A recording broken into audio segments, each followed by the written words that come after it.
There's a good chance you've never seen a high school like the one we discovered right across the street from our CBS 2 newsroom. Though it's small, only 53 students, their learning experience extends far beyond its downtown building. The location itself signals this is something different.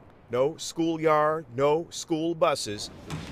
In the heart of the Loop. Our highest aspiration at GCE Lab School is to provide a premier high school education to the youth of Chicago. It has old French origins. The Global Citizenship Experience Lab School, a high school on Washington Street, just west of State Street. I haven't heard any bells here. There are no bells. We treat the school day like a work day. Everybody needs to make it to their appointments on time. Cabell King is head of school. So it is not just textbook learning, but it is an immersive experience that engages the young person.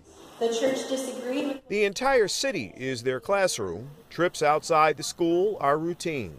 Both inside and outside the classroom, we've been able to meet with all kinds of people from different fields of work. We want education to be sticky, and that happens when it is linked to an embodied experience. When all five senses are engaged.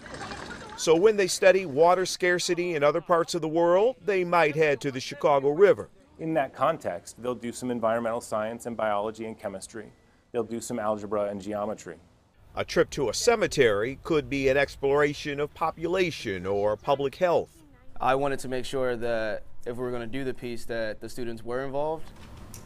And when artist Armani Howard did this mural for the school, students helped create the concept. It's about being the light that you are, and embracing that, and not being afraid to guide others through that direction. All of this is designed to encourage students to determine how their academic pursuits might tackle the world's problems. It's more so like the self-accountability more than the teachers are like, oh, you're behind, you're behind. It's more so up to the student to make sure they're on top of their work. Here at the GCE Lab School in Chicago's Loop. Where their strengths are emphasized more than their deficits. Where everybody is encouraged to contribute in whatever way that they might. Did you know that was right across the street? I was going to thank you for introducing me to it because I pass that sign 5 days a week and I've always been curious. That's right. The GCE Lab School is private, but its tuition is based on what parents can afford to pay. As we said a moment ago, the school only has 53 students and hopes to expand to 170 students in 6 to 8 years. Immersive learning is so important, and I applaud them for being able to do it at the rate they do, especially in COVID, but it seems like they're really getting out there and doing a lot. They really are. They just moved to that new location. Great. And they're thriving. We're glad to have them as neighbors. Yes, we are.